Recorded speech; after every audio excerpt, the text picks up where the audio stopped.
A listener warning. Please be advised that this episode contains content that may be disturbing to some listeners, including descriptions of violence. Listener discretion is advised.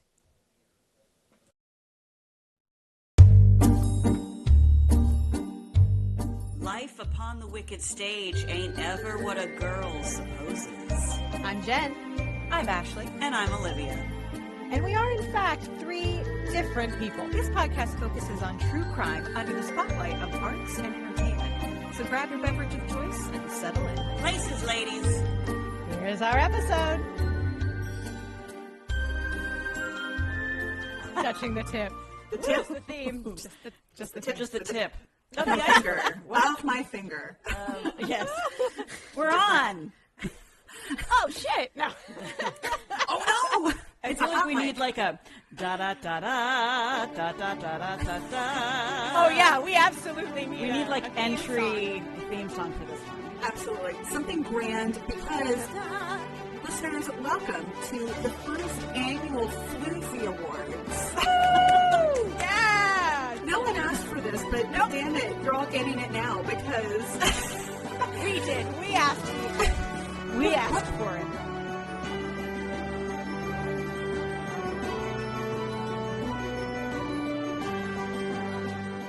we're at like the 1 year mark. year? Yeah. A Believe it. 1 year retrospective seemed apropos. Our friends over at the Fish and Brits podcast, which is two Brits living in Florida, and all the antics they get up to is British people trying to make lives of their sins both here in Florida and reliving their memories from across the pond, I believe is how they put it. But anyway, Adam and Wayne, their hosts, they Adam and I were chatting kind of informally, and through a series of events that do not matter for these purposes, they have offered for us to do a collab episode for Halloween about Jack the Ripper.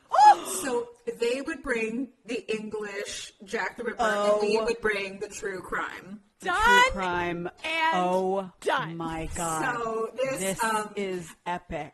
a very special Halloween episode. So excited. More information to come, but they they have a place where we could do this probably all in the same room and then set up sound accordingly. So Yes. More exciting. Oh, this is our first come on this, collab. but Guys. a collab across episodes. So both podcasts would obviously release it separately and then together. But yeah, so This is very exciting. So more to unpack there, obviously at a future date. But yes, possibly asterisk coming this October, just in time for Halloween, is Jack the Ripper with the Fish and Brits podcast. We are celebrating our 1 year podcast anniversary. Cheers. Cheers. Yeah. Yes. First year. Jen, do you know off the top of your head exactly, even counting specials, like how many episodes do we have total in the canon? What's our number? 27? 27. I think, because we had 24 like regular episodes and then 3 specials. 3 specials. We had the hurricane, we had the Christmas, and we had Matt Palm. You're right. I believe. We're our specials. Yeah. Specials. And now this one. I love that we have And now specials. this one, which is it's like episode / special, I guess.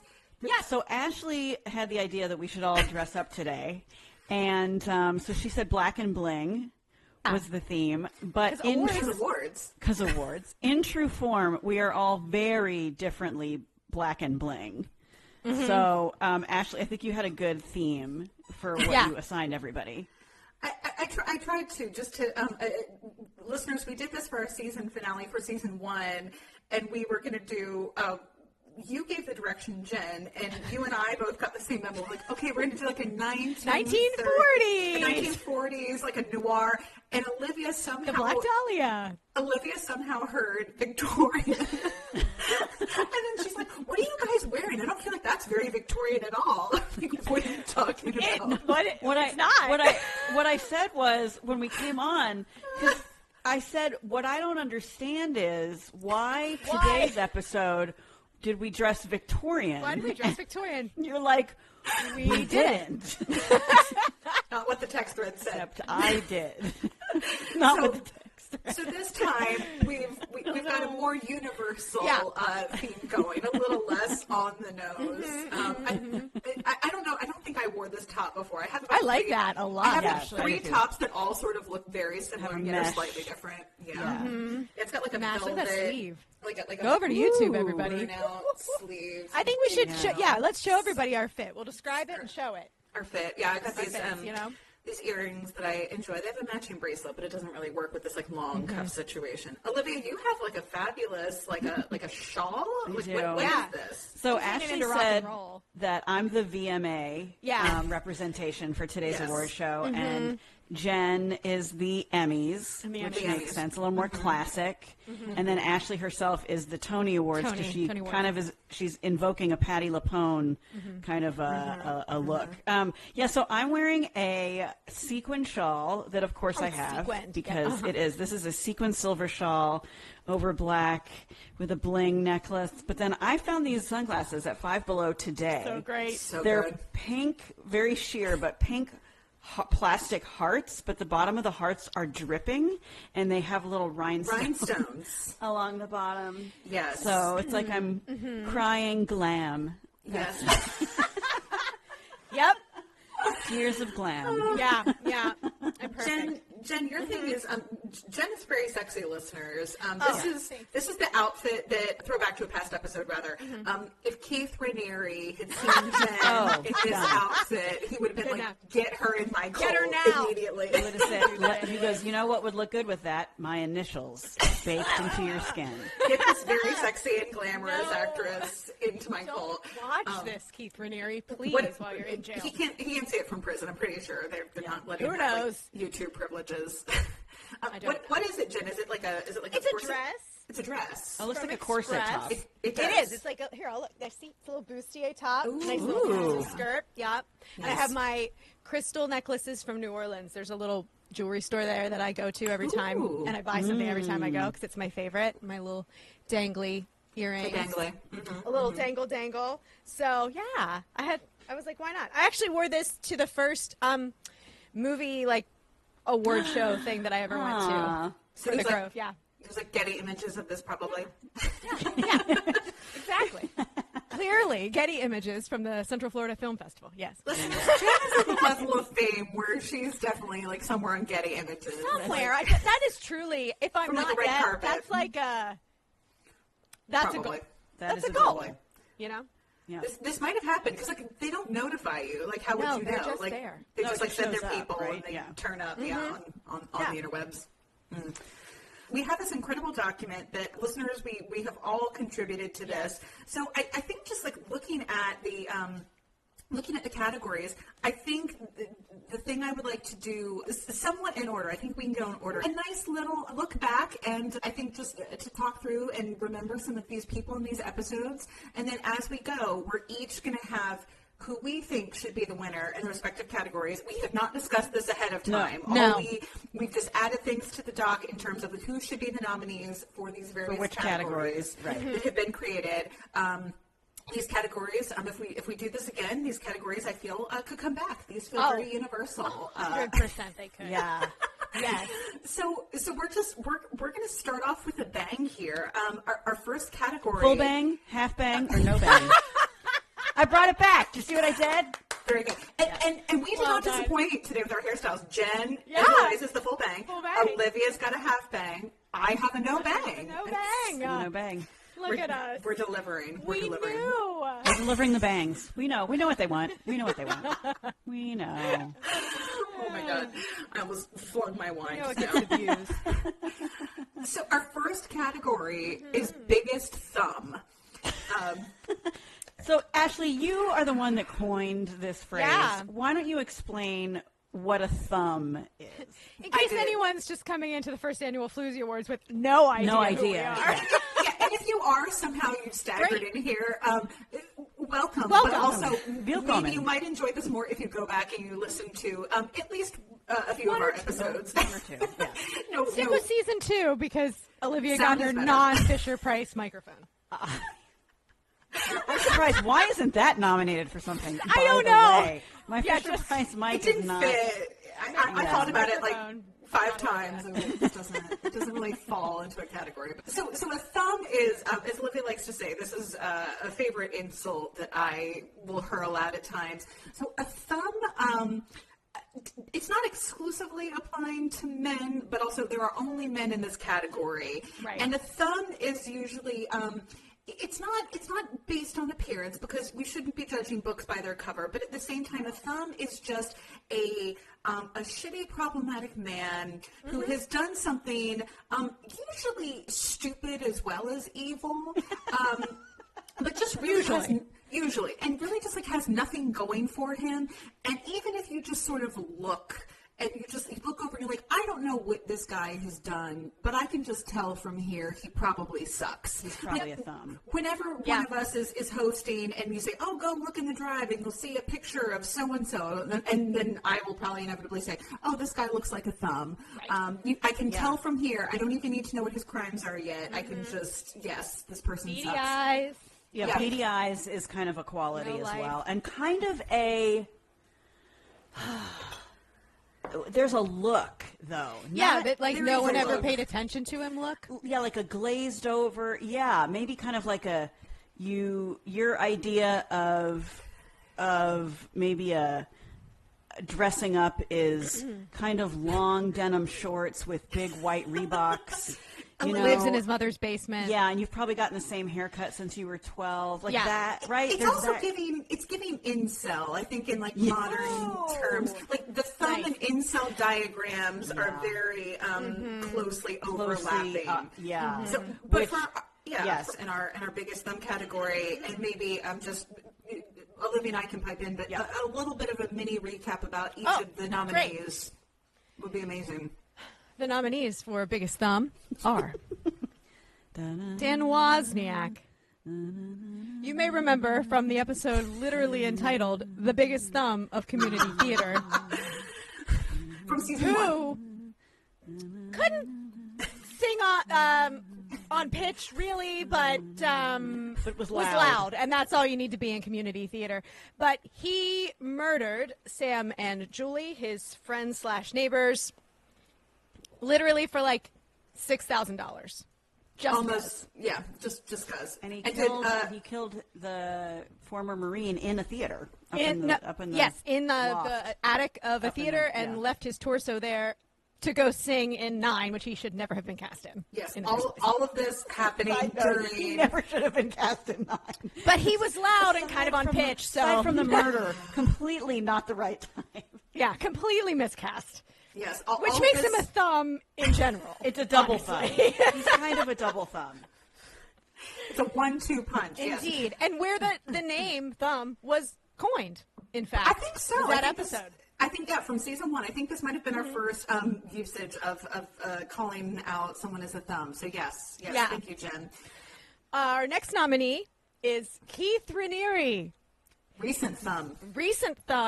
The leader of the cult NXIVM, who would have dragged me in, clearly and obviously. At least tried. Just when. An absolute narcissist. Like, you look in the dictionary and it just is Keith Raniere's picture. So much so that there are still people that dance outside his prison walls saying, no, it wasn't a sex cult. I love him. Oh, he's Keith Raniere. He's misunderstood. Craig Crimmins, is that how we say his name, Olivia? Crimmins. Yes. Is that correct? Craig Crimmins from Murder at the Met. Murder at the Met. He murdered a woman because she said no. That's really all we need to talk about Craig Crimmins. That's it. Yep. There was nothing. That was Craig. Yep. Murdered her during a show at the Met. Yep. That's right. Our next nominee is Mr. Harry Thaw. Eccentric millionaire. Season 1, episode 1. Episode 1. Evelyn Nesbitt's husband. Little cray-cray. Little crazy. And, definitely just from the jump crazy. And his family was like, God, it's so embarrassing. And we're going to just keep covering up for him. Yep. So this is going to keep happening. Old money. Owed money, yes. Old with an E money. But Harry Thaw finally murdered someone in public, and no amount of money could cover that up. So And he went away into the world of mental institutions for the rest of his life, even though he thought he was going to get off and just go home. Yeah, he was like, I'll just tell them I was driven insane about this event that happened 3 years ago. Yeah, about my wife from before I knew her. Sounds logical, yeah. And our last nominee is Biscoff Cookies, which is not his actual name, but it's the only name we can remember. I think John Biscoff. Biscoff, like that, yeah. Bischoff, Biscoff Cookies on the very recent episode that Olivia just hosted regarding Vivian Gordon. Vivian Gordon, that was the Broadway Butterfly. Yeah, that was her, actually common law husband. Right. Who probably plotted to get her arrested for prostitution so he could keep custody of her daughter. Thereby setting off a chain of events that literally ruined this woman's life and led to her murder. Led to eventual murder, correct. Yeah. Yes, so yes. Biscoff Cookies. John Biscoff Cookies. I think you put Biscoff Cookies. More fun. It took literally me a on minute our to be like, document. wait, who is that? And I was like, oh yeah, that's right. The guy that we couldn't say his last name. All right, so listeners, just to, again to recap, we have not discussed who each of us are selecting. So the voting process will be happening right here in real time. Yeah, Are we ready? Yes. Okay. Yes. So on the count of three, we're going to hold up who we voted for biggest thumb of the biggest year. thumb. 3, 2, 1. Can you see it? Oh, see, I was so close too. 2 votes for Dan Wozniak and 1 vote for Keith Raniere. I mean, and Jen, so Keith Raniere is the first runner-up. Yes. First runner-up for biggest thumb. They were so close, and I almost went back to Dan, and I'll tell you why. Because he'd be a thumb even without the crime.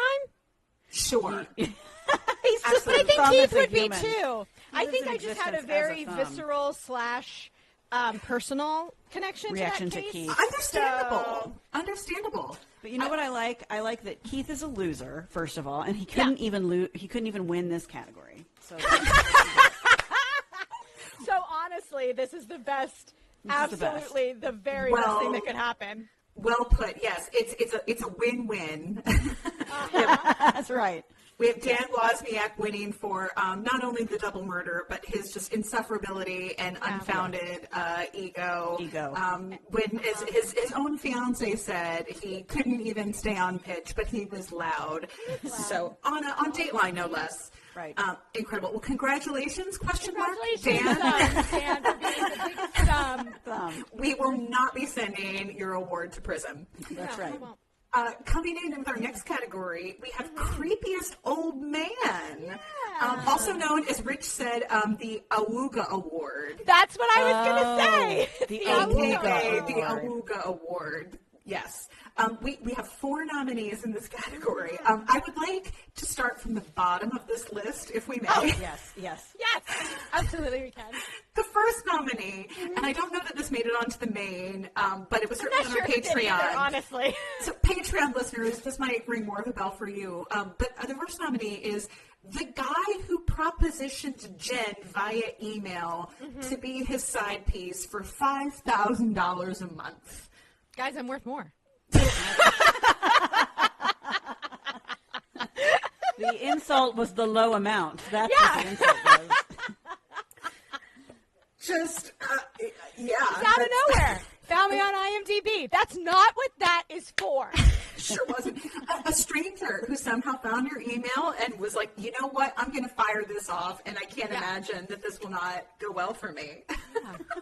Yeah. He had an athletic build, apparently. Sure you did, man. 6 foot athletic. Sure, Jan. Yeah. Olivia, who's our next nominee? Our next nominee is, this is a good one as well. You all may remember the guy Ashley accidentally cast, who was later arrested by the FBI for child pornography. Yeah. That's a pretty rough one there. Fitz, you can't eat my votes. Fitz has opinions. He will not be silenced. Fitz, I'm taking it. Fitz, you can't vote. You're not a Floozy. I'm so sorry. You're a good boy, though. Good boy. That's right. This listeners, this investigation is ongoing. Again, therefore, we will not name this person, but suffice it to say, we did not know if this person's crimes that they were committing while also participating in community theater. But you may remember our stage manager of this production received a text saying he needed to drop out due to some personal reasons. Those personal reasons being his home was being raided literally as he was firing off that text by the FBI. So there's a common theme here between community theater and... I think that guy also probably could have been a thumb. But we had so many in that category. For sure. To separate between Thumb and Creepiest Old Man, it was really difficult. And I at least as I did the first pass on this doc, listeners, and wanted to not have any double nominees. Not that there can't be. Not that you can't be nominated for Best Actor and Best Director. Right. I think that should be a thing. Multi-hyphenates, very good. We love them. Multi-hyphenates are great. We love them. Just there are sadly none here, and that's okay. No, that's okay. Who else have we got, Jen? Who else is in the mix? Mark Hansen. Mark Hansen. Another season 1. Hansen was in Jen's Black Dahlia episode. That's what's good. Mark Hansen was the guy that owned the club that she worked at. The club? Oh, that's right. That's right. The one that was like, you can stay in my apartment, and he had her as a side piece, and he was dating an actress, and then he would date all his showgirls and B-girls.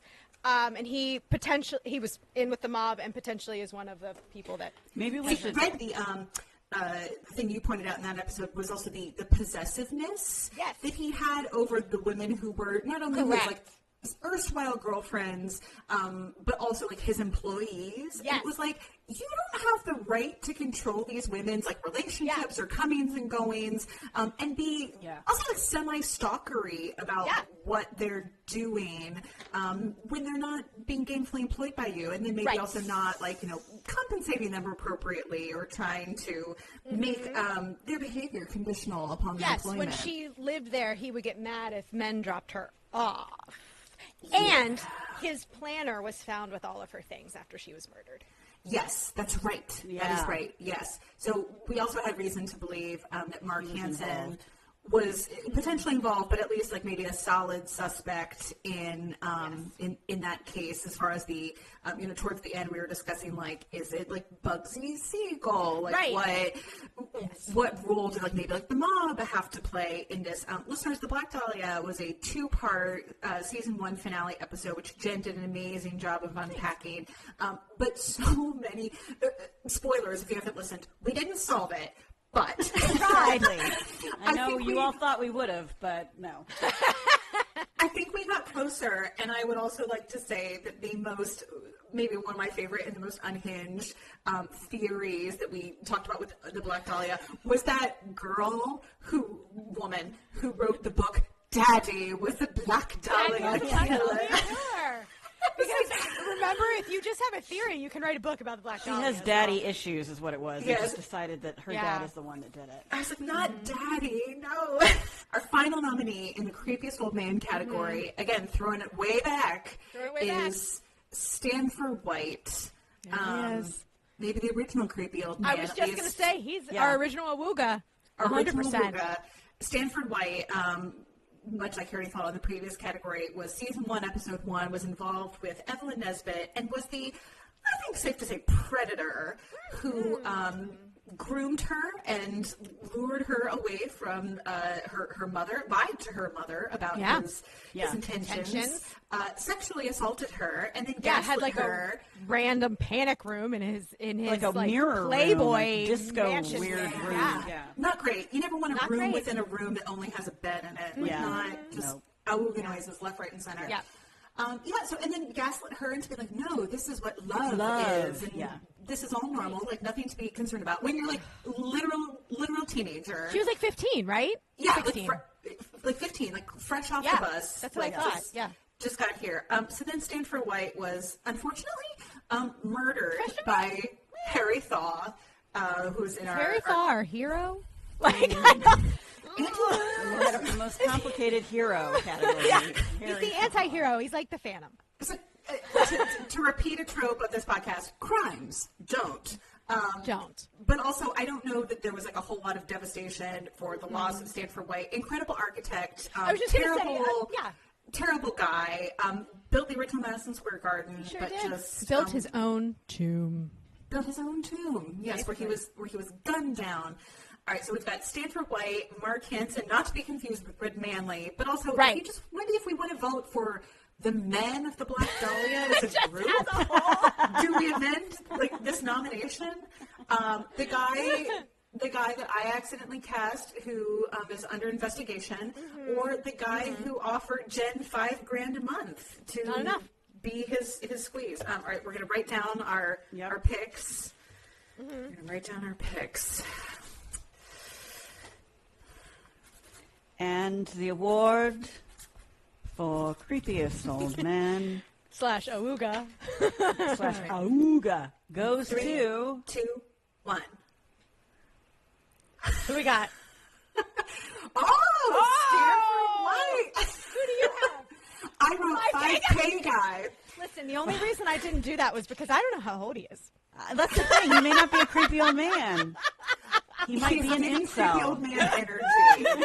He sure did. Yeah. And this I'm means 6 foot and athletic, blonde. This sure also you are, means asshole. I'm assuming he's old, and that's why I put him in this category. So I'm like, this also means he had at least $60,000 of disposable income that he was willing to part with in a given year. Guys, should I have said yes? No, absolutely not. But he's our first runner-up. Is guy who offered Jen $5K. There you go, man. Hope you listen. Good and job. Our winner question mark is Stanford White. Our original creepy old man. The Awooga Award. The original. Stanford White. I love it. All right, moving on. Most haunted. Olivia, kick us off on the most haunted I'll episode. take this one. Yeah, absolutely. Yeah, you have to. Most haunted episode. We have 5 nominees in this category. First nominee is the episode Annie Russell, a theatrical haunting, as we know. Season 1, episode 2? I think so. The historic Annie Russell Theater in Winter Park, Florida. Beautiful. Very much inhabited by a ghost. Very Somewhat much friendly so. most of the time. Our next nominee is... Wait. Olivia, you also have to clarify the highlight of this episode, at least for me, was that Olivia has photographic proof of this ghost. Of Annie Russell. Of Annie Russell. Yeah. And listeners, go back and listen to the context for this. We won't get into it now, but go back and listen to this episode because Olivia has photographic proof of some sort of supernatural activity, in my opinion, which I think is also very rare, but also very cool. So, very haunted. Yes, I do. Yeah. You sure do. It's on our right. socials, so if you don't follow us, do it now. The next episode nominated for most haunted episode is Harry Houdini, the spiritualist debunker. Yeah. And that was your episode, one. Jen. No, that was Ashley's. Oh, it's Ashley. Sorry. Not to be confused us. every time. But the reason that one is so haunted is because the actual episode itself was haunted. Like, there's a ghost in Olivia's house that was on the actual recording that I could not get out no matter how hard I tried. Yes. Maybe our most cursed audio. Weird, garbled noises coming from... I'm here. Yeah, coming from the Houdini episode. Coming from the grave. Well, also, there was that big rainstorm during the Annie one. Do you remember the thunder? There was. That's right, the big thunderclap. The next one is Radio City Music Hall and the Secrets of NYC. That was you. Yeah, we talked about a couple different famous theater stories of haunted spaces in New York and some kind of secret, like there's little rooms above theaters and behind places that we didn't know were there. So that people like fun. Stanford White frequented. It's fine. Yeah. No. And conversely, Radio City Music Hall, not as haunted as we initially thought. Right. Actually, a little disappointed, to be honest. Yeah. We found some other places that were more haunted, which we then later unpacked. But yeah, we put that episode on the dock as like, surely Radio City will be very haunted. And Olivia rocks up as like, I'm here to report that it's actually not that haunted. But I've got some other things. I've got some other locations to Except share. John Mulaney does talk about it in Yes. in his opening routine of his Radio City. Which is why we did this. it. It's a you're wrong about of. Yeah. This is why we need a Rockette to come on the podcast and tell us for reals. I know like 3 Rockettes. I know a Rockette. Because you almost were one. Everybody listen to our Patreon. Our Get Patreon. the story. I wasn't almost a Rockette. I was almost a dancer, which is a different thing. She would have someday been a Rockette. I can't grow. I don't have control over that. Fair. All right, we're casting our ballots. Oh wait, there's Two more. I'm So sorry. the fourth is Olive Thomas, the longest run on Broadway. Yes. Haunted again by Olivia. The New Amsterdam Theater in New York. And she very clearly haunts that hotel. I mean, that hotel. The theater. The theater. Where Aladdin is currently playing on Broadway. And Mary Poppins was, right? Mm-hmm. Yes. Mm-hmm. She only really reveals herself to men. She's like, hey, a fella. Yeah. A floozy. Yeah, wears her Ziegfeld Folly through and through. She wears her Ziegfeld Follies outfit, and you have to say hello to her when you come into the theater, or she gets mad and like throws things off walls and stuff. She just wants to be seen. She just wants her due. Yeah. That's right. I get it. And then the last one of this, definitely the last but not the least, is Cursed Curtains, The Haunting of Macbeth. And we explored, that was Ashley's episode, but we explored all the various and sundry deaths and disasters that have happened in and around the productions of Macbeth. Macker. Also known as the Scottish play. Scottish play. And how an early satanic panic might have been responsible for giving us this play in the first place. Shakespeare was inspired by the King's Mania. And he's like, what if I had fun with this? What if? I made fun of the king without him knowing I was making fun of him. What if I wrote a play riffing on your obsession with, like, witchcraft? And the king goes, yes, my man, do it. Here's some money. Yes, I love it. I'm very excited. Also, burn all those women. So the five most haunted really episodes, Annie Russell, Harry Houdini, Radio City, Olive Thomas, or Macbeth. Okay, I'm at a tie, but I'm gonna go with one. I know. Tie? We can't do that. We can't. No, I'm gonna pick one. I'm just in my brain. I was just. What's good is there are 3 of us, so we'll never have a tie. That's true. Unanimous, yes. It's true. We Okay, have are we 3 ready? different ones, but Yeah. So we will reveal it. 3, 2, 1. Yeah! Olivia, what do you have? I don't see it. Can you see it's it? unanimous. Yes! Unanimous! We have a unanimous vote for Macbeth. Mackers! I think, speaking for myself, but I voted for Macbeth only because it is the quintessential original curse. Same. Cursed, yeah. My initial was Annie Russell, but she's not dangerous and scary. And right. So as far as like most haunted, like the work itself is haunted. So yeah. My initial was Harry Houdini just because I had to edit that bitch. That just means my house is haunted, though. That's correct. So we went with Mackers. Yeah. I think, Olivia, I had the same feeling about Annie Russell, also for the photographic evidence. So I think we can certainly give her the first runner-up. The first runner-up. First runner-up. 100%. That's fair. First runner-up, but winner is Macbeth. Macbeth. Very nice. You know what she's doing, Olivia? She's in there rehearsing Midsummer Night's Dream. That's right, as Puck. That's exactly what she's doing. Absolutely. And because we all voted for the same one, we call that the Ultimate Floozy Award. Mackers is the ultimate Macbeth floozy. is the Ultimate Floozy Award. So congratulations, Shakespeare. An added win there. Because he needs more accolades. You know? I know, right? Yeah, it's not celebrated enough. You know what? Let's take a trip to Stratford upon Avon and take him his Floozy Award, his ultimate Floozy Award. Can you imagine? Leave it at his website. Next time we all go. Or we could just go to Central Park and bring it to his statue. That's probably easier. Fine too. And then we'll also be like, hey, Edwin Booth, how you doing? Not you, JW. Not you. But Edwin, hi. Edwin has a statue, though.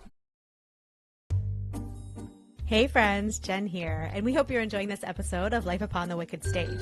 Just a few quick reminders. If you're looking for any of the visuals that we've mentioned in this or any episode of the podcast, make sure to follow us on Instagram at Wicked Stage Pod or Facebook at Life Upon the Wicked Stage. If you want more, please join our Patreon by searching the Wicked Stage Podcast. There you'll find ad-free episodes, videos of our recordings, mini-sodes, behind-the-scenes content, giveaways, and so much more. And the most important side note, if you like the show, please give us a nice rating wherever you listen. It sounds silly, but it's still the best way to get the word out and support us in this crazy podcast world. Well, lights are blinking, intermission's over, so grab those snacks and another drink and enjoy the rest of the show.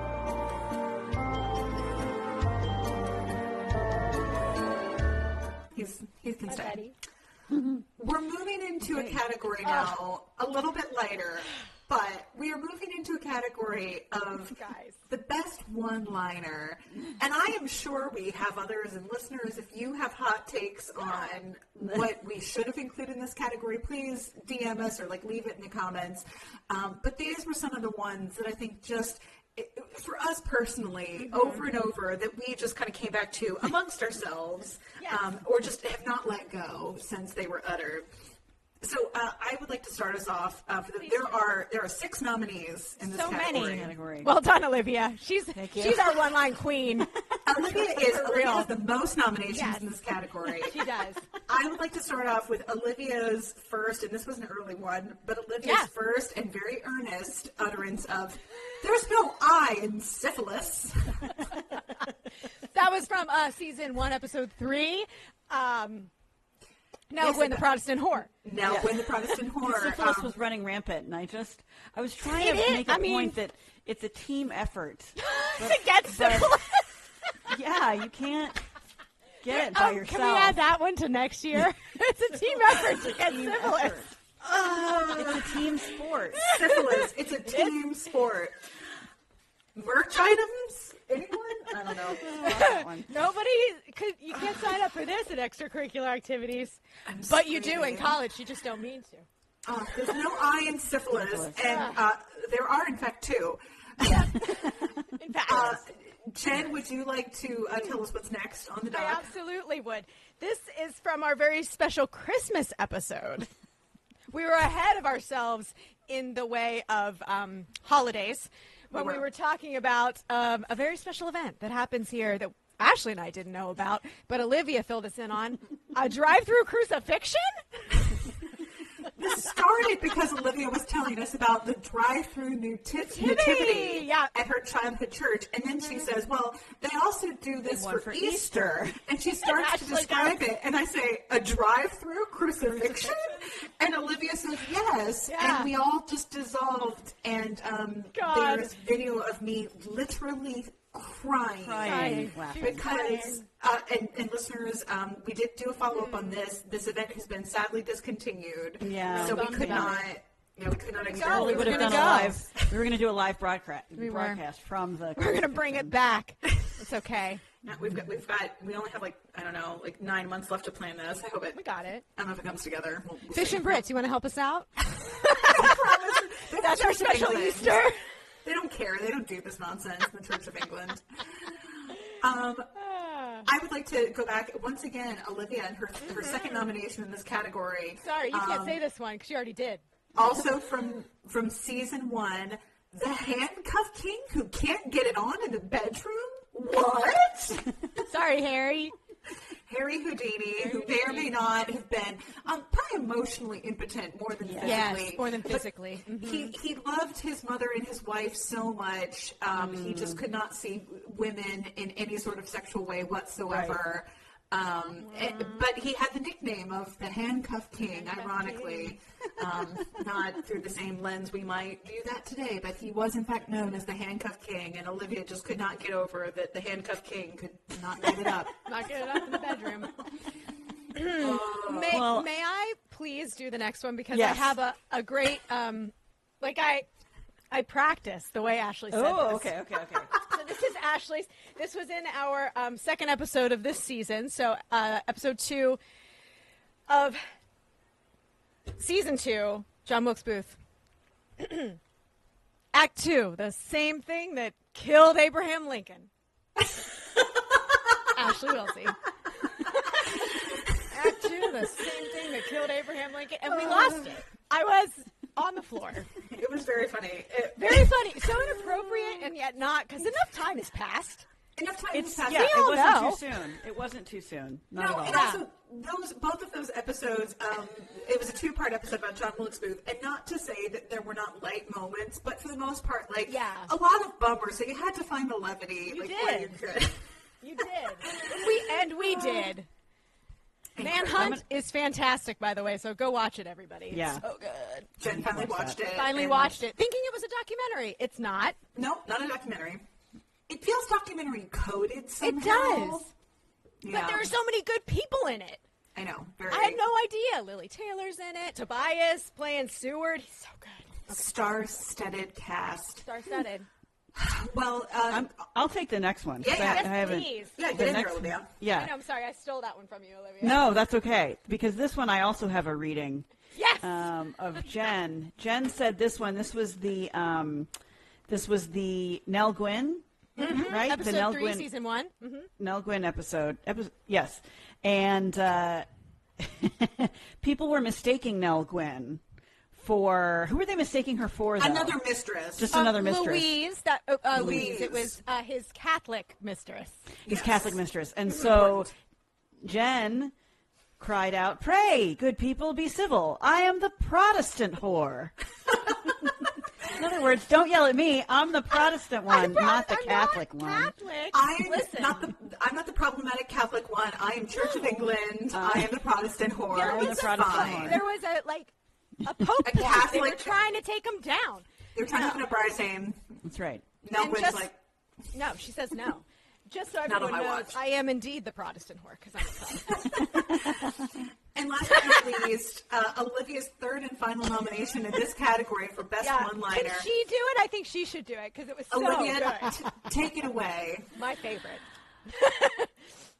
I know who Humphrey Bogart is, you bitches. I know who Humphrey Bogart is.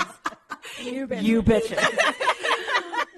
Who's the you bitches? Like that. This is from a more recent episode we did on the Battling Bogarts. I led this one, and this was probably about, we'd had so many instances of me being beside myself when Olivia would not know a film or a somebody, and I was like, Olivia, how have you never seen Citizen Kane? I think was how this started in Black Dahlia. Yes, it was Citizen Kane, yeah. And so this was about like the 5th instance of this in my mind, and I said something about like, oh, well, Olivia, like, do you know who Humphrey Bogart is? Because I was saying something about Casablanca, and in exasperation, she cries out, I know who Humphrey Bogart is, you bitches. I was like, you know what?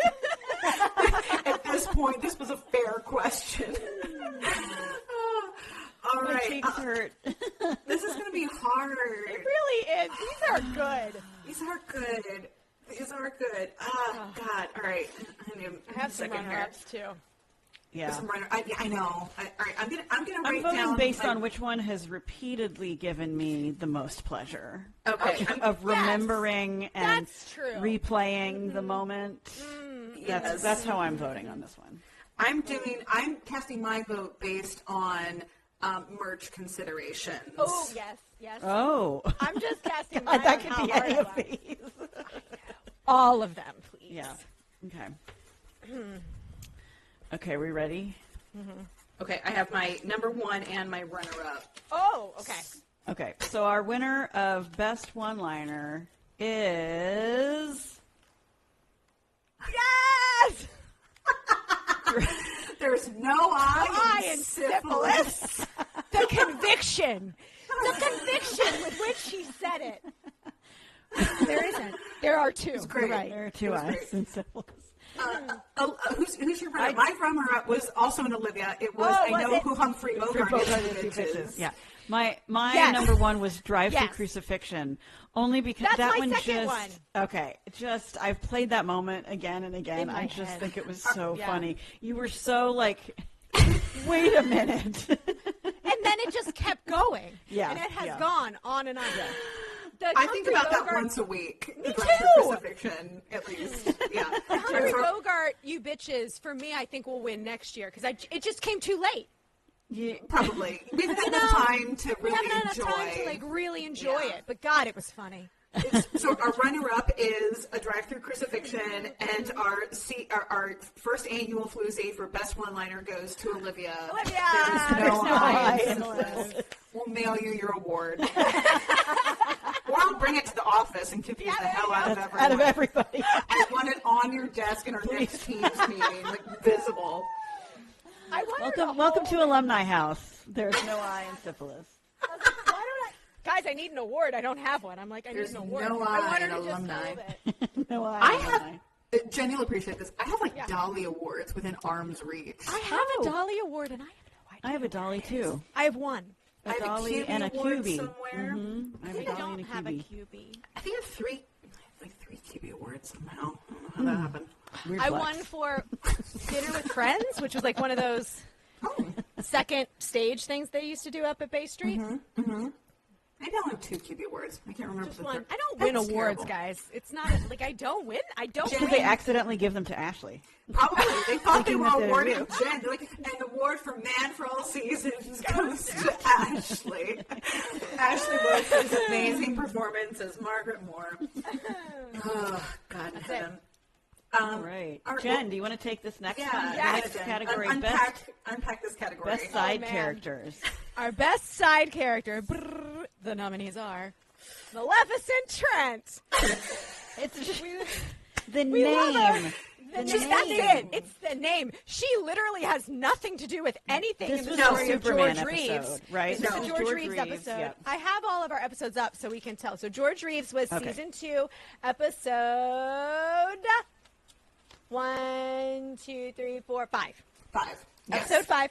And Maleficent Trent was someone who someone else heard something from. It was like a game of telephone. But her name was Maleficent Trent, and it was like the last of a string of all of these ridiculous comic book villain names is basically what was happening. Yeah. And again, this was about the 5th insane name we've had this episode because Jen did an amazing job, and she was like his first wife, Eleanor Needles, and then this person, and Bill Bliss, and Leonora Lemon, and all these people. And then she's riffing off people who were I don't know if it was acquaintances or witnesses, and that were there, it was with this and this and this, and Maleficent Trent. And Olivia and I were like, hold on, we gotta dig into that for a second. Someone gave birth and looks at their fresh baby and is like, Maleficent. That's it. You look like a baby Maleficent. You're right, honey. That goes great. And they're like, what are you going to nickname her? It's like, no. Her name shall be Maleficent, always.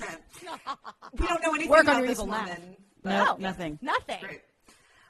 Also on this list is Junius Brutus Booth Sr., who we talked about briefly in our John Wilkes Booth episode. Junius Brutus Booth Sr. was the father of John Wilkes Booth. Could have had his own episode, probably. A world-class alcoholic, Shakespearean actor. Violent, once got hit in the face with an andiron. That's right. That's why his face looks like that.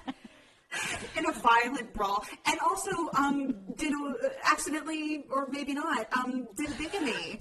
And that's right. Whoops! Just maybe thought his first wife wouldn't notice that he'd fully fucked off to another country and married another woman and had a bunch of kids with her. He was. That's a pretty good one. That's a pretty good one. He was. Good one. He was amazing. Yeah. Our third one. It's just my favorite one to say. It's Rachel Buffet from the Dan Wozniak episode. Rachel Buffet. Episode 1, season 6. She's Summer Community Theater. She's the ex-fiance who was like, I kind of liked him. I moved in with him. We were going to get married. He was loud. It was whatever. She's the weirdest. She's just the strangest and probably person. helped him murder these people. Let's be real. at least allegedly, she at least helped cover it up. I think she helped cover it up too. Yeah. Yeah. Also, Rachel Buffet, listeners, once again, I feel like a broken record, but go back and watch/listen to this episode. We don't have video of it posted because Jen doesn't have that kind of time. We do on our Patreon if you'd like to. On our Patreon, if you'd like to join the Patreon, that's the only place you can see us, not our YouTube. But if you are engaged to anyone and they speak about you this boredly, end that engagement. Just cut it off. It's probably better to be alone than to be wed to someone who's like, I mean, I don't know, whatever. Yeah, and like there's no brokenheartedness from finding out her husband's a murderer and that their ex-husband, whatever. Nope, no emotional whatsoever. The lights are on and no one's home. That's right. She specializes in dinner theater. The next one, I'm going to take this one just because I love him. Yes, please. And I take credit for bringing him to the forefront of pop culture. And you should. Absolutely. Chowderhead from Chowderhead. the Vivian Gordon Broadway Butterfly. He was her former bodyguard who was a mobster. And there's just the best photo of him in court when they were interviewing him for her murder, which he probably sadly was involved with. But he is leaning. He's, first of all, if you imagine a man that fits the name Chowderhead, that's exactly what he looks like. The thickest head and neck and the tiniest little tie. It's like his tie. I'm holding up my Sharpie. His tie is like this long. Yeah, it's so tight. It's like it doesn't even go to his collarbone. Well, everyone, go to YouTube or Patreon right now because you got to see Ashley doing this. I've never looked lovelier. No, and nothing. So he's in court and he's like just over it. He's over. Everything. He's like, I can't His believe eyes you're. are rolled back in his head. How dare you bring me here? I gotta go bust some strikes. And so Sam Chowderhead Cohen is his full name. Chowderhead is his legal middle name. I'm not kidding. He's not. Probably not. But yeah, so Sam Chowderhead Cohen. And then Ashley, I think you should talk about the final nominee in the Best Side Character. Yeah, last but not least on our nominees for Best Side Character is also from this season in our episode about Murder at the Met. Poor Helen Mintix. But our final nominee is Valerie Panoff's dance belt. You know? You had to be there. I'm not going to give any more context. If you have no idea what the hell we're talking about, go back and listen to the episode. Season 2, episode 4. You do not know the suffering. Man wearing the dance belt. Okay, let's. That's all you need to know. So, all right, so who's... all right. God. This is a tough one, too. Also very difficult. Fuck. All right. Okay. All right. Ready? Okay, the winner is 1, 2, 3. We have a unanimous for Sam Chowderhead Cohen. He has no time. He is an ultimate floozy. He has no time for your bullshit. And he's got strikes to bust and people to bodyguard. Best side character in an otherwise tragic episode, but bringing unexpected joy via his courtroom I want performance. his face on a T-shirt. Me too. I feel like the face alone is just... Maybe just that, and maybe it just says, am I right? Like maybe that. That's good. Because that just captures the world right. Like, am I right? Am I right? Yeah. I like that. All right. Me too. All right. Okay. Great. That's awesome. Our next... Ultimate Floozy. Our next category, we have 5 nominees. Yep. Each one just as deserving as the next. Each one just as deserving as the next. It's going to be a difficult decision here, listeners. This is the award for best editing of our podcast. Certainly, you know, we all have our contributions that we bring, but without I have the one-liners, for example. Exactly. Ashley, you've got always your fashion sense is always right on point. But also, you have a lot of isms, and they're my favorite. I do have that. She does. She does. But Jen has provided us with just her editing. So the nominees in this category are Jen Bonner, Jennifer Bonner. It's official. Jay Bonner, Jen, and Jen motherfucking Bonner. Olivia, Jen, you might want to recuse yourself here, but Olivia, can we just cast our vote here for the best editing? Yeah, it's obviously going to be skewed in direction if I do. Are we ready? 3, 2, 1. Motherfucking Bonner. Oh, good. I'm glad that was. I was really pulling through for her. Once again, to shout out and to highlight not only the editing of the episode that you all hear, but also the YouTube content and the Patreon shorts, and dealing with insane noises and knowing ghosts, when to be like maybe ghosts, dogs, and knowing when like this is content for the main, or like no, we should probably edit this out. The discretion. Jen will edit this out and post. Jen will edit this out. She has her own theme song. I do. Right now, yeah. So cheers to Jen. Thanks, guys. First annual. We'll see if you can hang on to your title. Yeah, I'm going to see. Yeah. Odds are good, I'm just going to say. We'll see. Maybe we'll get a sponsor and then somebody else can do it. That would be great. Dear everyone, it would be subscribe to awkward our if we Patreon. still won even after we That would be. paid somebody We need else. our money back. Yeah. Be right back. Who's that? Olivia, please I'll take take the our next category. announcement. Yeah. So our next category is the most problematic stage mother. Mm-hmm. And what's funny is we actually have plenty of these to We to really vote do. on. Roll. Yeah. So the first, of course, the one, the only. Here she is, boys. Here's Mama. Rose, yeah. Mama Rose. Rose. And that is a two-parter, and I Huge still left two-parter. stuff out. Our second nominee in this category for most problematic stage mom would be Harry Houdini's mother, Mama Houdini, who Loved him just a little too much.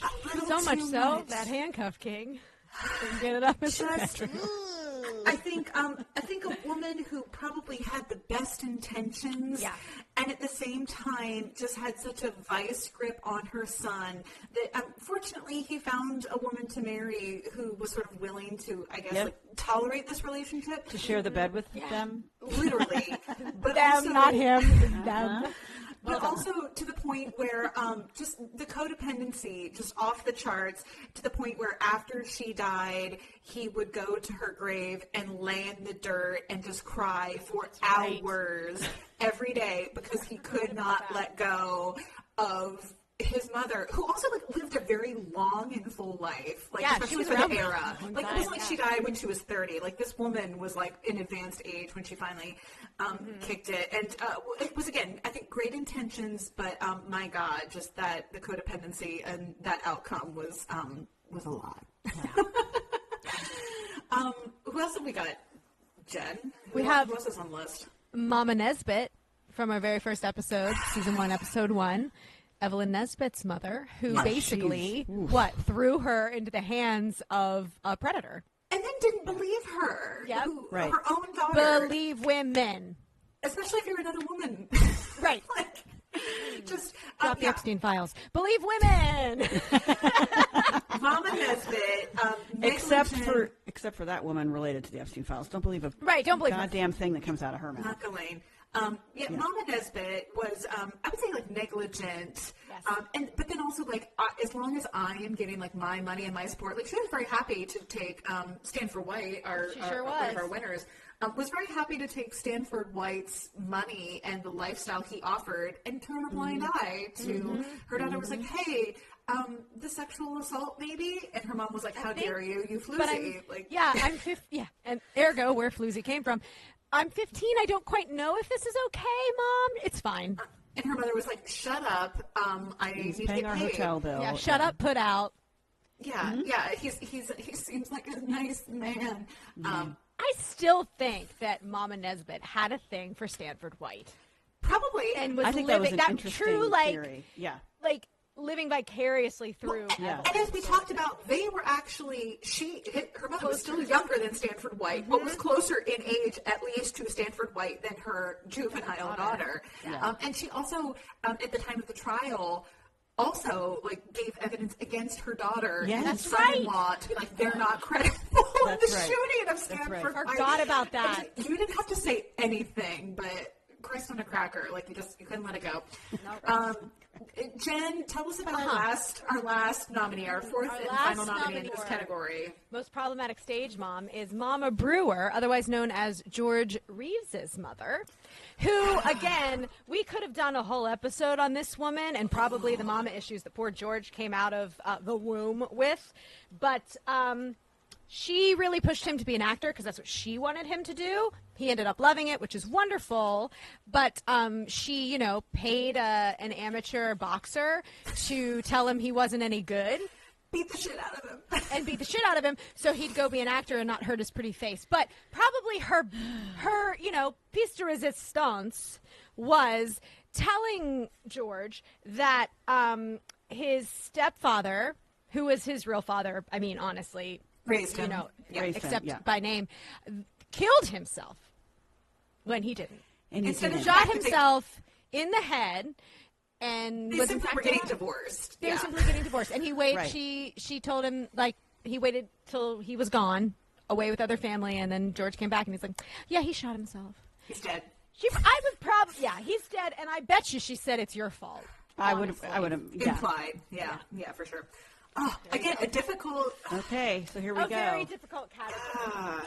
The mothers of Rose, not the mothers of Rose, the mother of Gypsy, Houdini, Nesbitt, and Brewer. Yeah, most problematic stage mom for the first annual Floozy Awards. Do we all have a? Yep. We written them. Right, 3, 2, 1. Yep. Yes. You got it. She's the quintessential. Hot. You can't. She can't not. Is it. You can't. She probably murdered 3 people. Probably. And with a shotgun. One of them was a lesbian lover. Okay? I don't know what else to say. Bathtub gin. I think for me, too, Olivia, and again, listeners, go back and listen to Olivia's excellent 2-part episode on Mama Rose. But I think the thing that you unpacked that I was just the most, many a deep sigh from me in that episode. Many. Was the fact that was like, no matter what her daughters did, especially later in life when they're adults, and her daughters were very much being like, hey, we're not going to cut you off financially. Right. We're not going to tolerate your nonsense. But we are still literally supporting your life because she didn't have a job. She didn't have, income. She was trying spaghetti dinners and bathtub gin or whatever. But spaghetti dinners, I forgot. They were very supportive of her, and I think just as kind as you can be to someone like that. And she just kept dragging them every chance she got, and was running manipulative from her deathbed, literally from her deathbed. Literally, I don't know, just crazy to the end. To the end. Entertaining for all the wrong reasons. That's right. And I feel like I think when you think stage mom, that's the first thing that comes to your brain. Yes. It is. But we didn't even know how deep it went until Olivia dove in, Right. Absolutely. I agree. I think Mama Nesbitt's my runner-up, though, Oh, Mama Brewer is my runner-up. It was between both of them for me, honestly, but...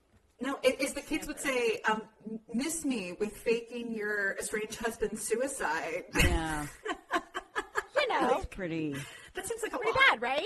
Yeah. Unnecessary trauma for your son. On the flip side, our next category is most unproblematic man. Yay! Just Floozy in the best sense. That's right. A celebration of men who are the good ones in this the first annual Floozy Awards. Shout out to these men who maybe not perfect, but overall did nothing wrong. Right. And we salute them. We celebrate an ally and an unproblematic man. Jen, who's our first nominee in this category? Olivia might not know who this is. She does, you bitch. Fuck you. Olivia, you might have heard of him. His name is Humphrey Bogart. He's in Citizen Kane. No, he's into have and to hold. No, have it on. I know. I mixed up. But I was telling Olivia so she would know. That's right. Humphrey Bogart. Who, again, not a perfect individual, but just he was doing his best, and he had some. He was trying. He had some unfortunate relationships, but at the end of the day, I think was a sweet and sensitive soul. Humphrey Bogart, a nice man who sent flowers to his ex-wife's grave until she died because he's a nice man. Bogey.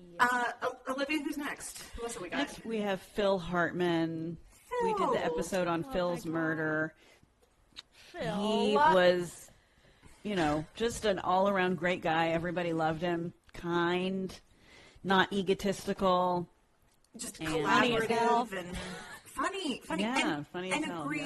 And a great father who just wanted to be a dad and loved his kids and was doing everything he could to salvage a failing marriage to a crazy woman. And as much as we were just like, believe women, also, maybe not Bryn. Yeah. Women can also be dangerous, yes. As we saw also with Humphrey Bogart, because Humphrey Bogart's wife stabbed him in the back and shot tried at him. To shoot him. Like Humphrey Bogart and Phil Hartman really could have gone a very similar way because they were both married to women who were not playing with a full deck and were utilizing weapons. Yeah. So Phil Hartman was unfortunately murdered by his wife and didn't deserve it. And Humphrey Bogart, thankfully, was not in fact killed by his wife, but man, she tried. Sure did. You missed. You missed. Yeah. Phil Hartman, though, gone much too soon. Much too soon. We love you. Who else have we got, Olivia? This was one Olivia brought to your the special pod. one. Yeah. We have Matt Palm from Orlando Sentinel. Matthew J. Palm. Matthew J. Palm. Matthew J. Palm. We didn't ask him what the J stood for. Does anybody know? Ah! We should have asked him. Is it Joseph? Matt, is it Joseph? It should be. Amazing Technicolor Dreamcoat. It should be. Go, It is Matthew. now. You know what they say. It is now. Yeah. Yep. He another one. Yeah, he tries his best. He tries to uphold the community too. Yes. Yeah, while he is of course a tried and true journalist, he also tries to be supportive in all he does and not tear apart arts organizations, even if they maybe have done a crappy show or doing something. Or being investigated by the FBI. Maybe. And he loves art. He just loves it. He just loves the arts, and you can tell.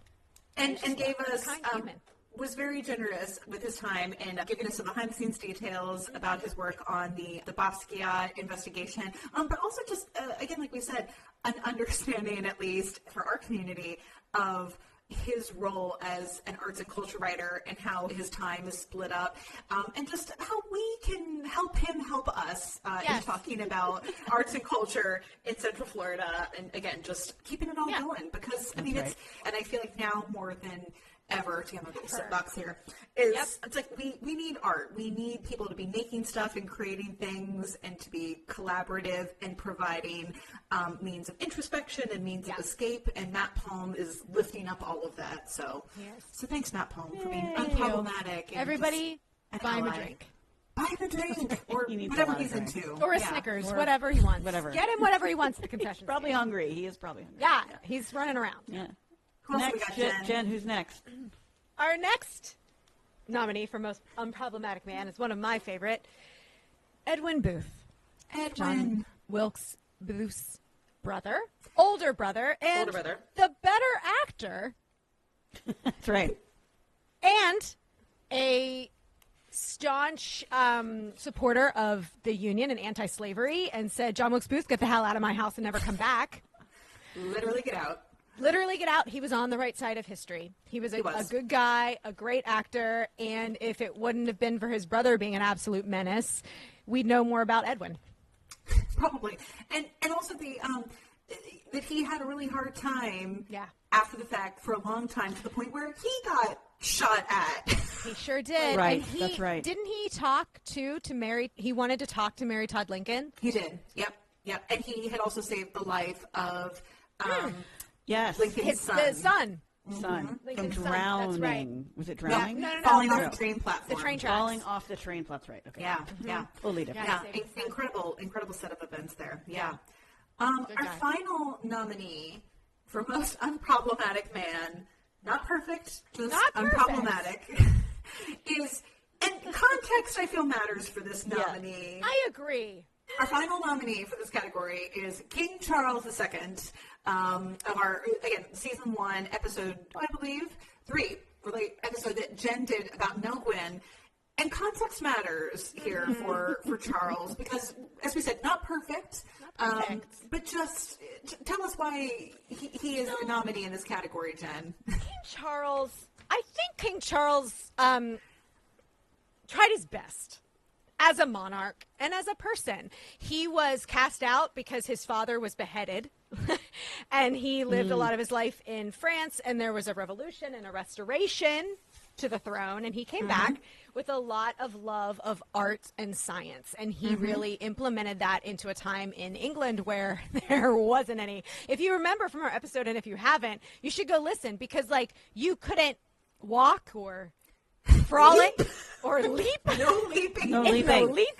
No nothing. Leaping. 10 lords of sitting. Music. 10 lords of sitting still. There was nothing, no music, no nothing in England at the time. He reversed that puritanical rule, as you unpacked for us, Jen, where it's like people were so like pushed down and fearful. So he's like, hey, I've also just like lived as a person out in the world.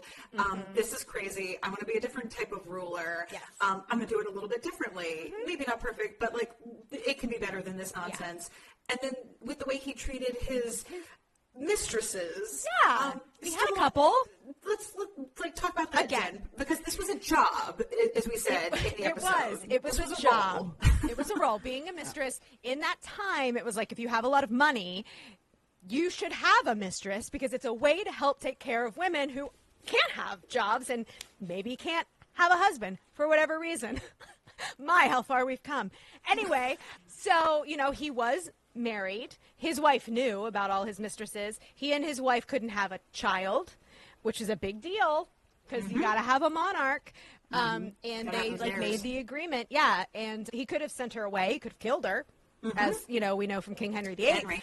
But he kept her there, kept her safe, and had his mistresses. And Nell Gwynn, who was our Protestant whore, and one of the first actresses and just my favorite lady, he really took very, very good care of her. And he really loved her, I think, to the best of his ability.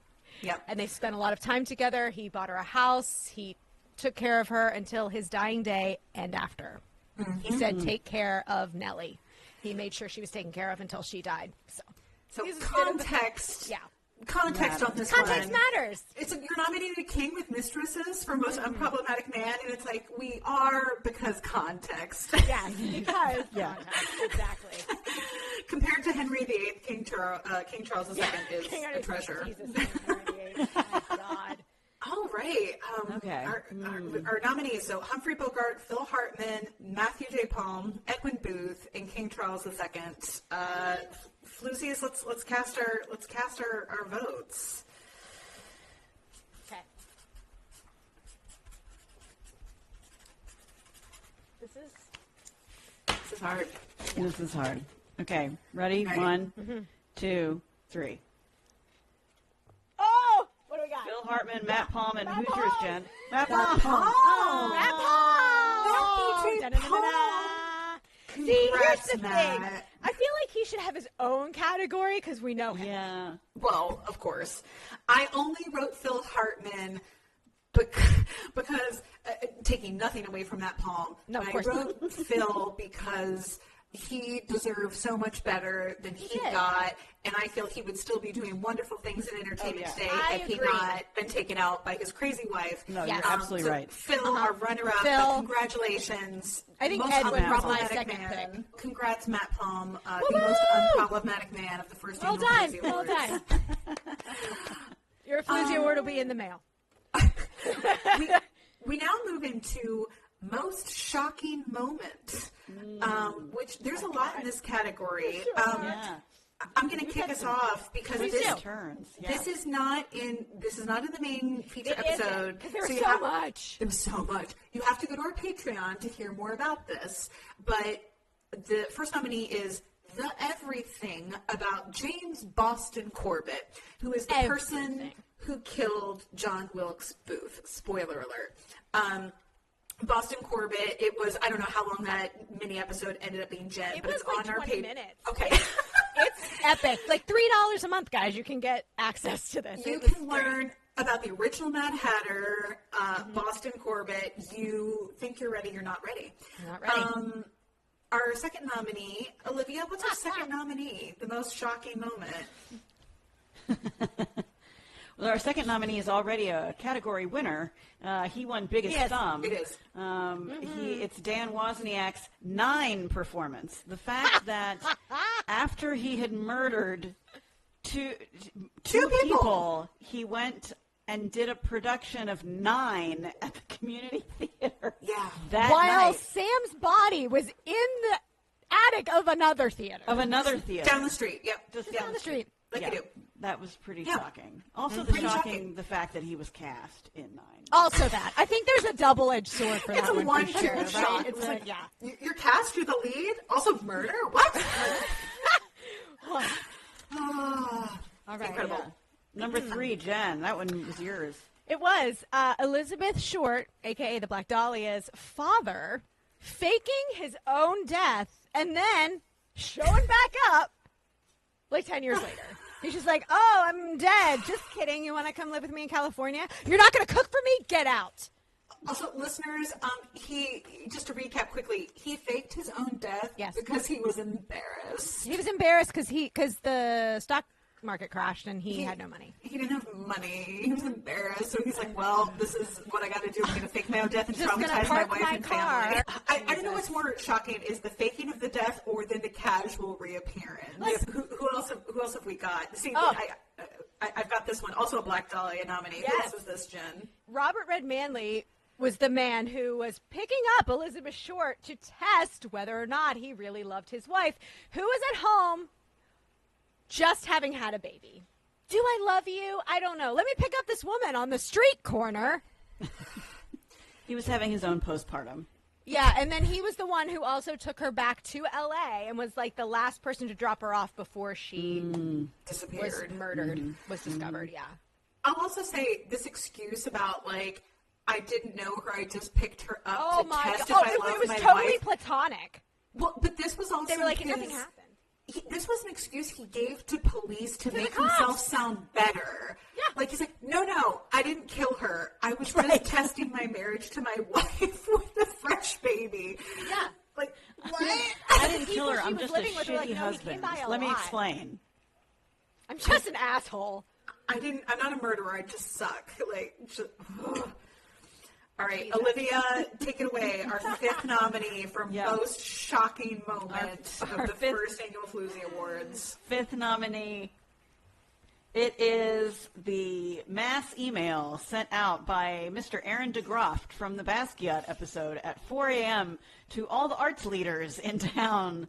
And we assumed together he was definitely drunk when he wrote it because it was after the opening of the show that he probably was on the open shirt. He was absolutely on the So the fact that he emailed all the arts leaders, he actually replied all to a chain of United Arts leaders in Central Florida talking about how wonderful he was and how he was the biggest thing the town had seen. Save us and all. He's here to help.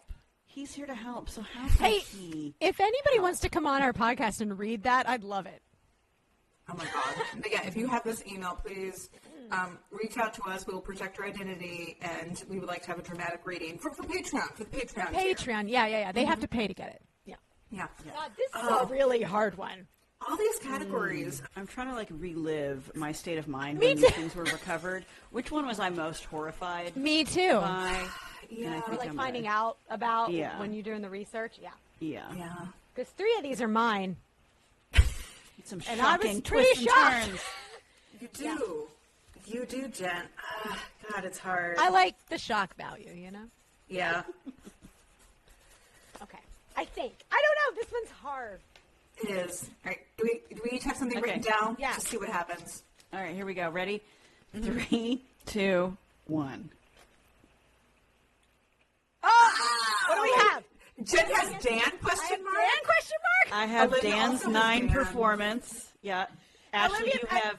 I have Short's Elizabeth dad. Short's dad. That was the one I couldn't decide between, was that and Dan. But I Yes. was like, Agreed. But I could have this is weird to say. I could imagine faking my own death. I could not imagine killing someone and then going on to do a performance and being like, it's fine.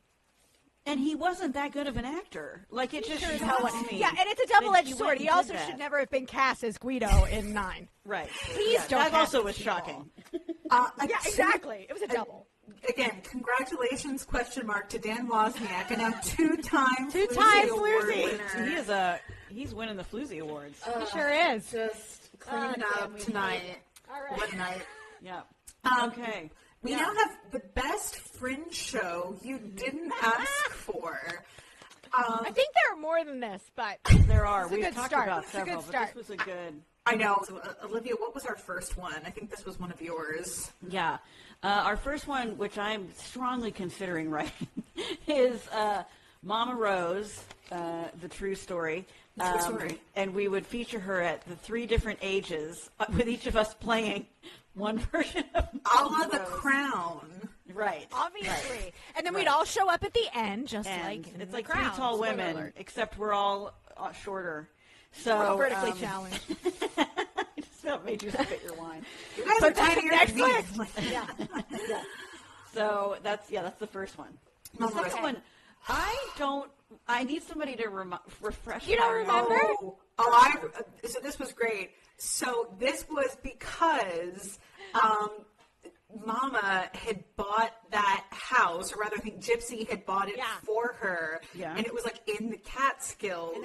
Oh, yeah. Like Dirty Dancing. And through this discussion, you're like, I'm picturing like Mama Rose, but like, now I've had the Nobody time puts Mama in a corner. That's it. So we're like, did we make a Dirty Dancing / Gypsy mashup?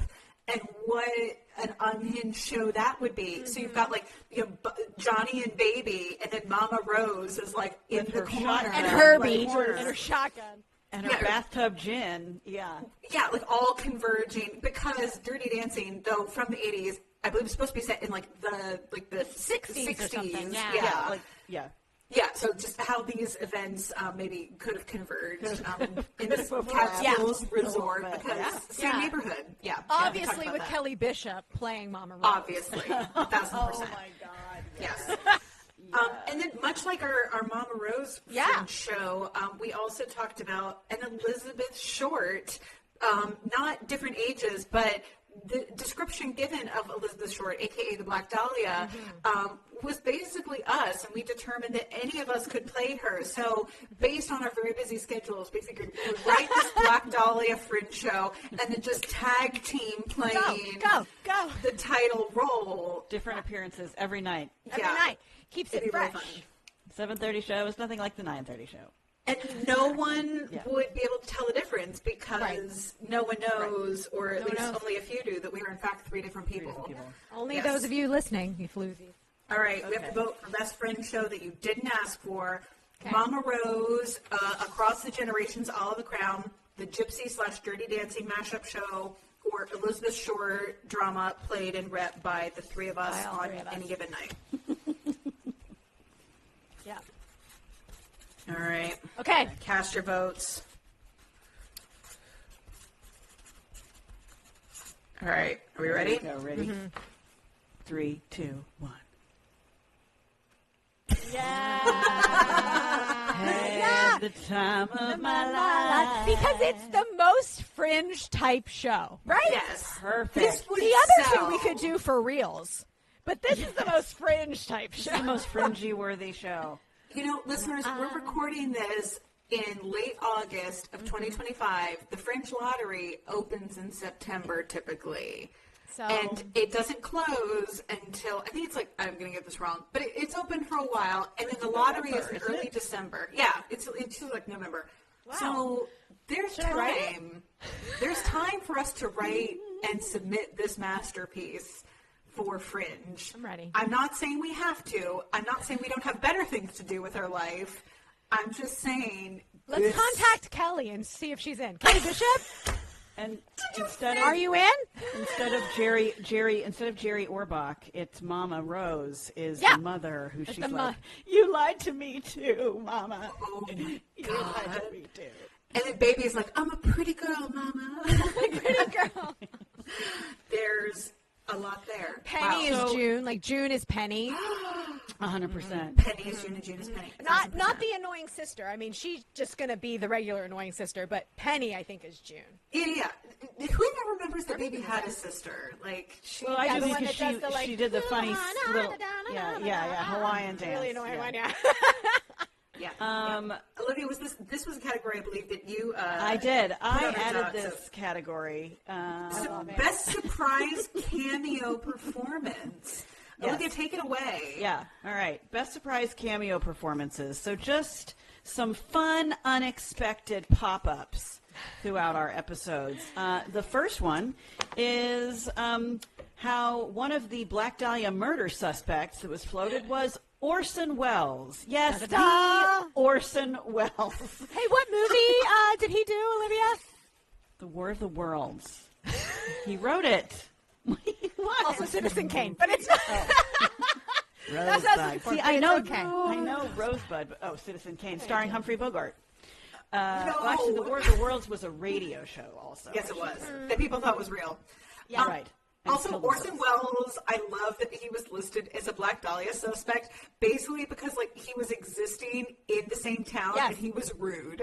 Rude, and he, like, made, like, mannequins that looked like the way that she was dead. And yet, Sir Alfred Hitchcock, who was literally making movies about murder, was exempt from this. Not at all. Not considered at all. No. I love it. Yeah. The second one is this. Yeah, is Go Go Go Joseph. You know what they say. Discovering that Matt Palm starred in Joseph and the Amazing Technicolor Dreamcoat earlier in his career as Joseph. As Joseph. exactly. Okay, so let's vote. Who is our best surprise cameo? We've got Orson Welles, Matt Palm, the Central Christian Church, Bancho, and the Dogs and Rock. It's really Really difficult. Hard. This is hard. I love everyone on this list. I know. The judge's decision was not easy on this one. This one is a tough one. I'm going on what I was most shocked, I think. Same. Same. The most, again, emphasis on surprise cameo. Surprise cameo. All right. Are we ready? Ready? 3, 2, 1. Ooh. Oh. Jen, what's your... Yes! Orson Welles. Well job. I will put that with our ultimate floozy category. Good job. Yeah, it was so like, wait, what? Yeah.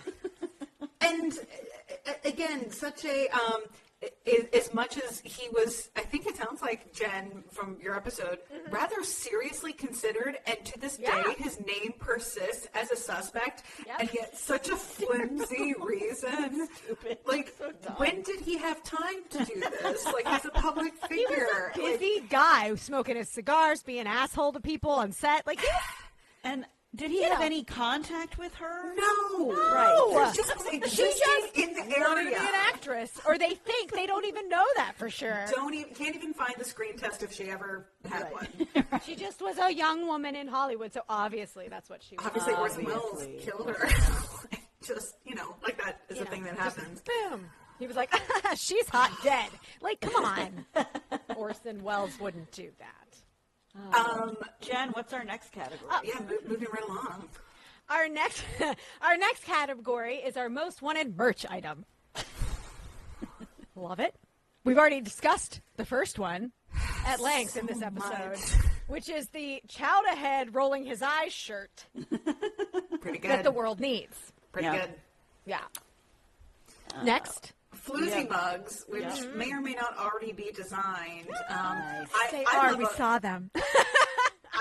They may be ready. I may already have pricing on these. Jen loves to have multiple beverages, specifically when we record. I have 3 today, as always. Yeah, so Jen always has like a mug on camera usually, so I'm like, well, this seems like a great opportunity. Yes. One to caffeinate, one for fun, and one to hydrate. It makes sense to me. Yeah. We also have just in general, not a specific item yet, but just alternately merch that says Floozy's Unleashed.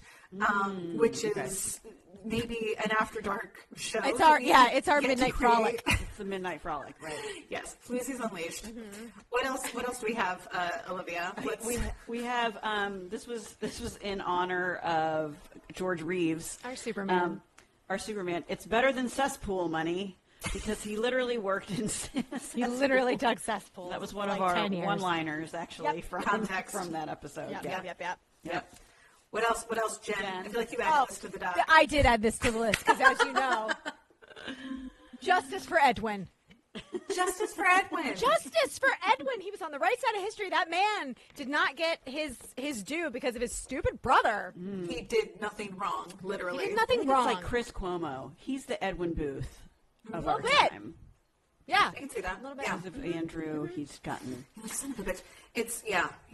And then the last piece of maybe most wanted merch item, I don't know how this got on there, is a Fisher-Price microphone. I think we could sell those.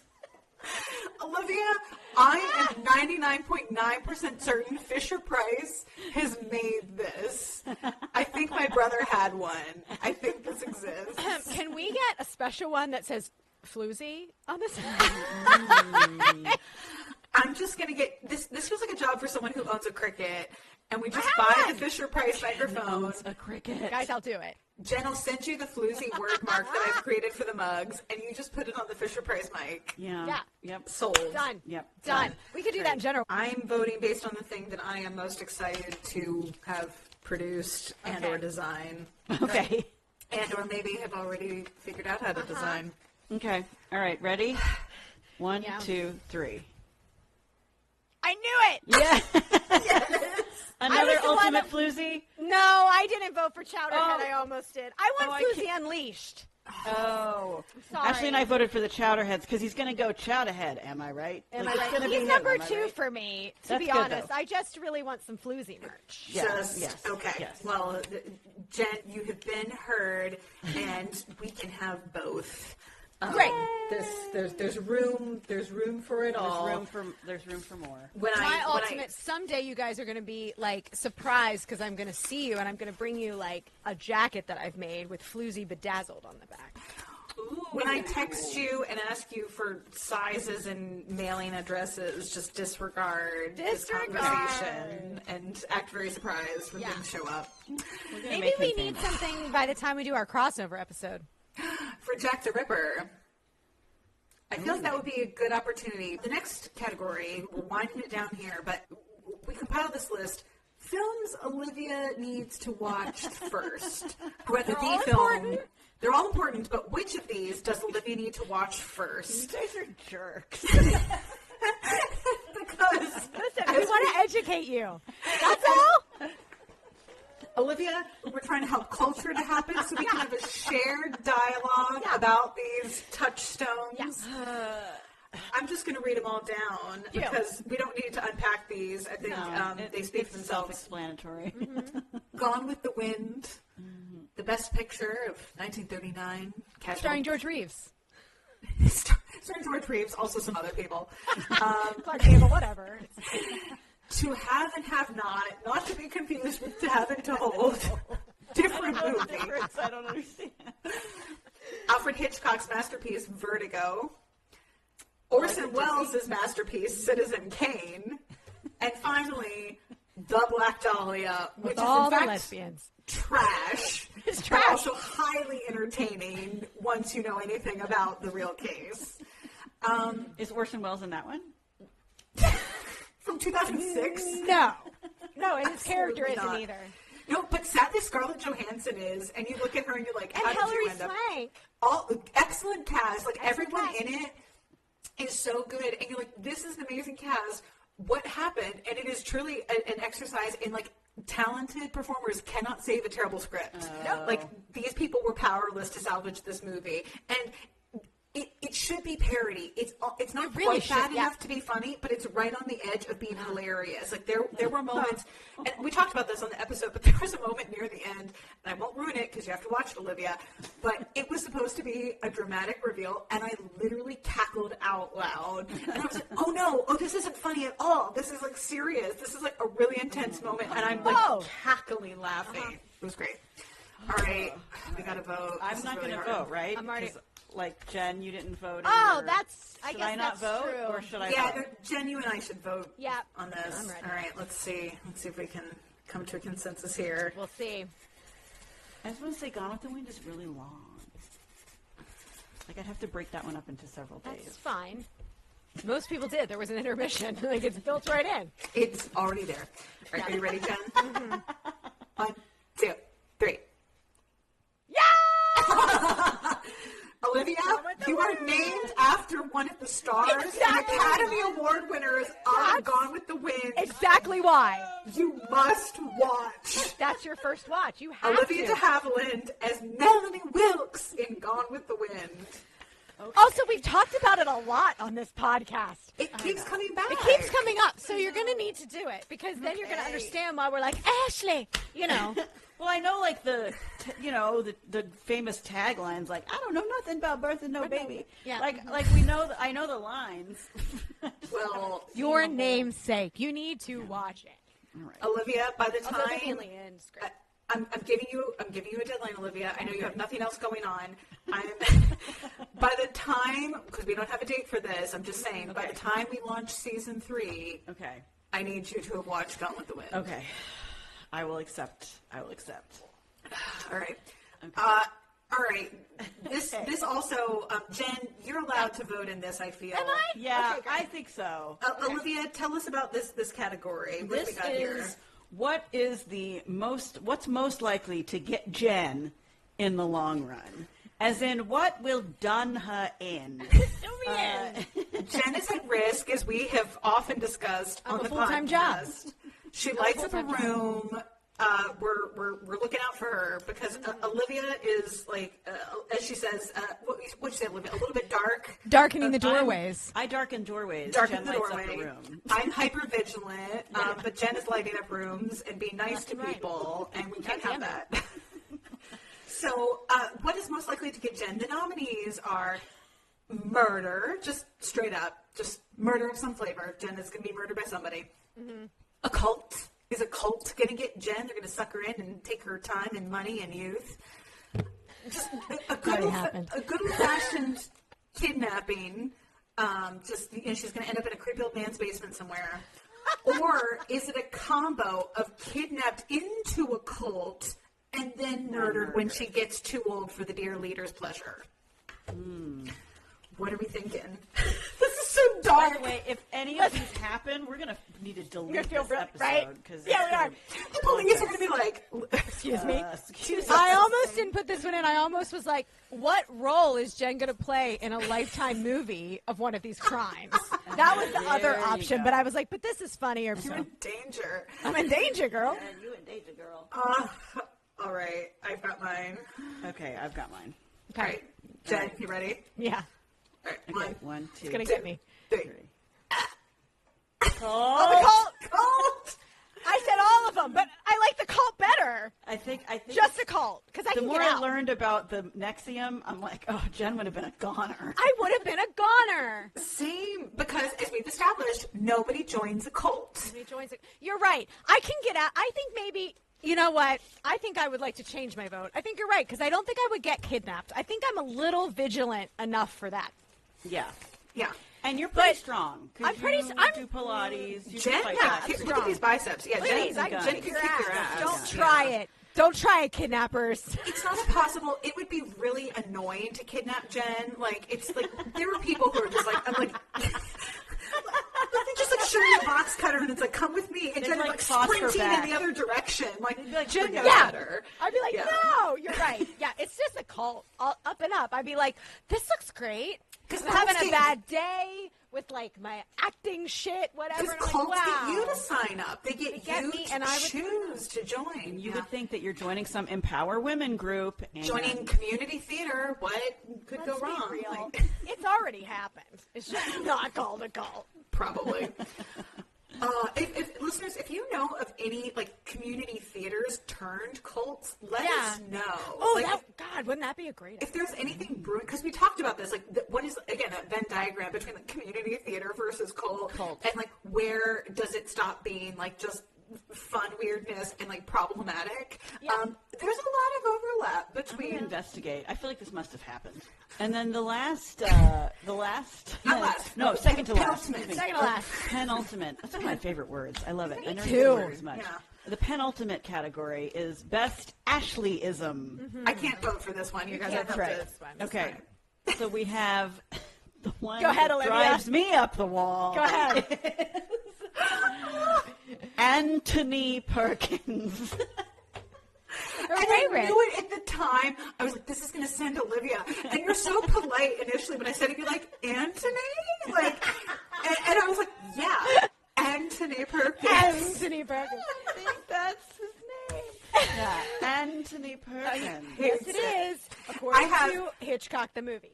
Because I'm me, I have a Psycho poster in my bathroom. Yeah, that sounds because right. of Oh, course. perfect. In a bathroom. And it has, because you get it. If you know, you know. And it has, like, his name on there. And now, Olivia, like, every time I go in to, like, pee, I'm just like, Anthony Perkins. Anthony. Hello, Anthony Perkins. It's great. Anthony Perkins. The next one, Jen, is what? How the turntables. That's a good one. I cannot take credit for that. I heard that somewhere else, and I don't know where I heard it, so I can't tell you where I heard it, but I was just, oh, how the turntables. Love it. I love it. The next one, a scandal. Scandal. Scandal. Love it. So dramatic. The Emphasis on the wrong syllable. yeah. Much like Anthony. The fourth is a thumb. I mean, Obviously. pretty epic. A thumb. Pretty epic. A thumb. Mm-hmm, And then the last one is the heavy sigh. I was gonna say, for those of you that didn't hear that, that would be a heavy sigh. Heavy sigh. Not just a sigh. Many a heavy sigh comes from me, and it's usually when I am the color commentator. Yeah. Yes.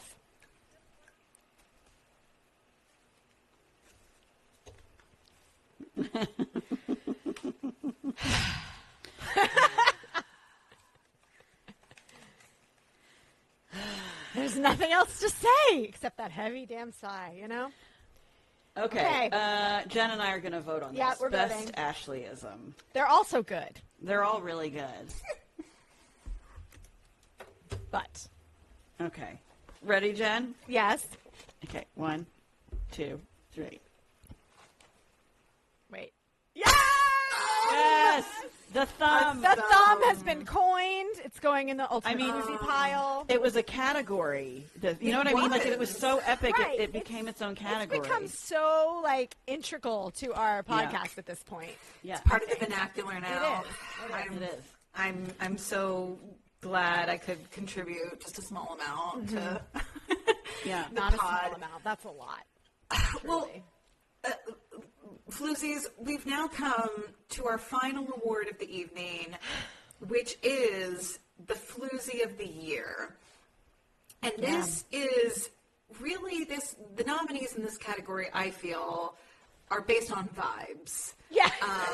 Yes. This is really a category about vibes because we have various genders represented, and I feel different people have been nominated for different reasons.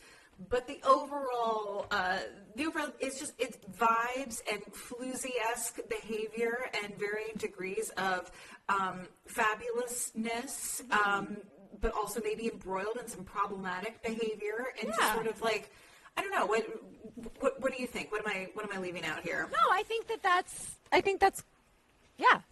Yeah, Because you can vibes. be a floozy, male, female, they, them, You can. whatever. Yeah. Anyone can be a floozy. Anyone is yes. It is gender neutral. We have determined the term floozy is gender neutral. Yeah. Yeah. As is tart and trollop. Trollop. We're bringing back Trollop. We're bringing back Trollop, everybody. That was from Vivian Gordon. Yeah, we're going to resurrect that. Make a note to have more uses of Trollop in season 3. Definitely. Okay, so Floozy of the Year. First, we have Evelyn Nesbitt.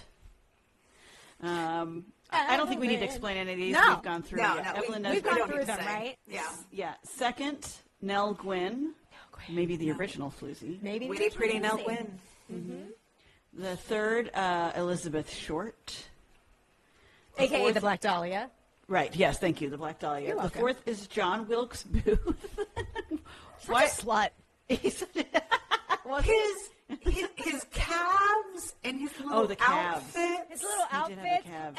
and he had like what 5 girlfriends at one time. Like he had a lot of in the pocket when they found him. Like There was a lot of letters. a lot going The on. letters. Yeah. He also had a tattoo of his own initials on his hand. Yeah, he sure did. It's a flute. That takes a special kind Exactly. That's what I'm of saying. something. Yeah. And the last one is Olive Olive Thomas.